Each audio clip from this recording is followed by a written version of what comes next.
Shalom Aleihim. Berjumpa lagi dengan saya pada perenungan hari ini, hari Minggu tanggal 27 Juli 2025.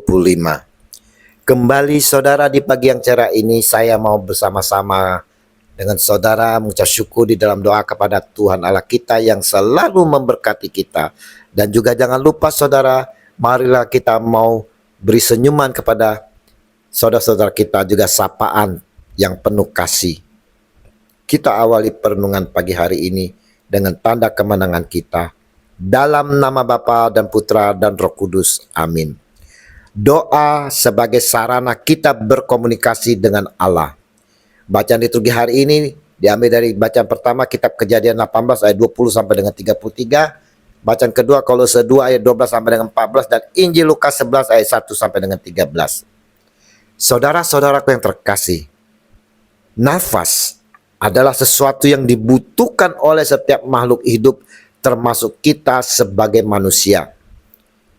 Tidak ada makhluk hidup yang tidak bernafas, saudara. Bahkan pencetak rekor penahan nafas terlama di dunia tidak bisa hidup tanpa bernafas, walaupun berhasil menahan nafas selama kurang lebih 24 menit. Sebab dengan bernafas kita menghirup oksigen untuk tubuh kita, saudara. Ini berarti saudara-saudaraku, secara jasmani kita perlu bernafas, sebab itu adalah kebutuhan vital bagi tubuh jasmani kita. Bukankah hal yang sama saudara berlaku bagi kerohanian kita sebagai pengikut Kristus? Sebagai manusia jasmani dan bahkan rohani, bukankah kita perlu bernafas? Nah, kalau secara jasmani kita bernafas melalui oksigen, maka secara rohani saudara-saudara kita bernafas melalui berdoa. Sebab berdoa adalah nafas hidup kita sebagai pengikut Kristus. Sudahkah kita sebagai pengikut Kristus bernafas hari ini? Bernafas secara jasmani melalui oksigen? Bagaimana dengan rohani kita, saudara? Sudahkah kita bernafas secara rohani dengan berdoa? Sesungguhnya di dalam doa itu, saudara, ada relasi antara kita dengan Allah yang adalah Bapa kita. Ini yang dicatat dari Lukas 11 ayat 1 sampai 13, doa yang diajarkan oleh Tuhan kita Yesus Kristus. Dalam doa yang diajarkan, Tuhan Yesus mengajarkan kita untuk menyapa Allah dengan sebutan mesra, sebuah ikatan yang dalam dengan sebutan Bapa. Allah sendiri, saudara, yang ingin dirinya dipanggil sebagai Bapa. Allah mau dalam doa itu ada relasi antara kita dengan Allah sebagai sosok Bapa yang dekat, Bapa yang penuh kasih. Benar bahwa Dia adalah Tuhan yang agung, tetapi saudara, Dia mau dipanggil oleh kita sebagai Bapa. Dalam doa yang diajarkan oleh Tuhan Yesus juga mengajarkan akan kasih terhadap sesama yang sangat jelas dapat kita lihat pada ayat 5 sampai dengan 8. Di sini Yesus mau menyampaikan kepada kita harus ada hubungan erat dengan Allah yang kita sapa Bapa itu, saudara. Namun juga harus ada hubungan erat dengan sesama dalam kasih. Itulah perintah Tuhan Yesus kepada kita. Kasihilah Tuhan Allahmu dengan segenap hatimu, dan dengan segenap jiwamu, dan dengan segenap akal budimu. Dan hukum yang kedua yang sama dengan itu ialah kasihilah sesamamu manusia seperti dirimu sendiri. Matius 22 ayat 37 dan 39.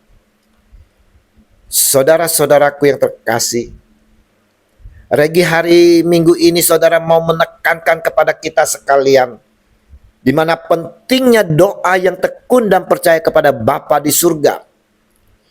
Yesus mengajarkan bahwa Allah seperti seorang ayah yang baik akan memberikan yang terbaik bagi kita, bagi anak-anaknya, termasuk Roh Kudus, kepada mereka yang meminta dengan iman.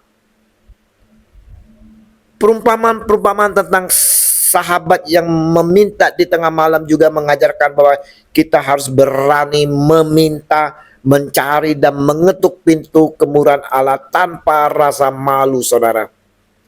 Karena Dia adalah Bapa yang penuh kasih, saudara. Dia adalah Bapa yang penuh kasih dan selalu siap mendengarkan kita dan siap memberikan apa yang kita butuhkan. Ingat, saudara, jangan mudah menyerah dalam berdoa, tetapi teruslah meminta, saudara. Terus dan terus meminta, mencari dan mengetuk pintu kemurahan Allah. Percayalah bahwa Dia adalah Bapa yang baik dan akan memberikan yang terbaik bagi kita, termasuk Roh Kudus. Mari saudara-saudara, kita mau pergunakan doa sebagai sarana kita berkomunikasi dengan Allah dan menerima berkat-berkat-Nya, saudara. Oleh karena itu, aku berkata kepadamu, mintalah, maka akan diberikan kepadamu. Carilah, maka kamu akan mendapat. Ketuklah, maka pintu akan dibukakan bagimu. Lukas 11 ayat 9. Kemuliaan kepada Bapa dan Putra dan Roh Kudus, seperti pada permulaan, sekarang, selalu, dan sepanjang segala abad. Amin. Dalam nama Bapa dan Putra dan Roh Kudus. Amin. Selamat berhari Minggu. Mari kita persekutuan hati bersama keluarga untuk menyambut Tuhan kita dalam perjamuan Ekaristi. Dan terimalah perutusan karena kita diutus. Shalom Alehim.